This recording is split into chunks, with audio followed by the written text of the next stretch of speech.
നമ്മുടെ വീട്ടിൽ മുടങ്ങാതെ വരുന്നൊരു ഗസ്റ്റാണ് കേട്ടോ ഇവള്. ഇടയ്ക്കിടയ്ക്ക് നമ്മളിവിടെ ഉണ്ടോ അല്ലെങ്കിൽ എവിടെയെങ്കിലും പോയോ എന്നൊക്കെ അറിയാൻ ഇടയ്ക്കിടയ്ക്ക് ഓരോ വിസിറ്റ് നടത്താറുണ്ട് കേട്ടോ. നമ്മൾ മനുഷ്യർക്കാണ് തീരെ സമയമില്ലാത്തത്. ആരെയും കാണാൻ പോകാനോ ആരോടും സംസാരിക്കാനോ ആരെയും വീട്ടിൽ പോകാനോ ഒട്ടും സമയമില്ല. എല്ലാവരും തിരക്ക് പിടിച്ചുള്ള ഓട്ടത്തിലാണ്. ഇവള് ഇടയ്ക്കിടയ്ക്ക് ഞങ്ങളെ കാണാൻ ഇങ്ങനെ വരാറുണ്ട് കേട്ടോ. അവളുടെ ഫേവറേറ്റ് എന്ന് പറയുന്നത് മൈസൂർ മല്ലികയാണ് കേട്ടോ, നമ്മുടെ റോബസ്റ്റ പഴം.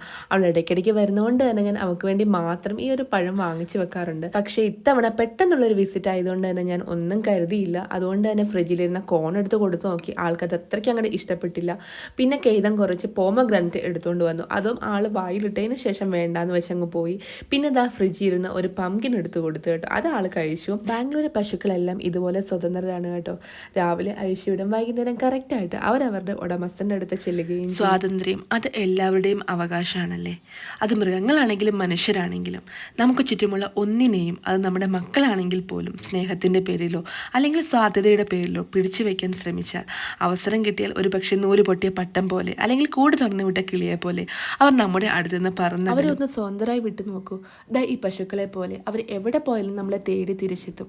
എന്നും നമ്മുടെ ഒപ്പം തന്നെ ഉണ്ടാകും.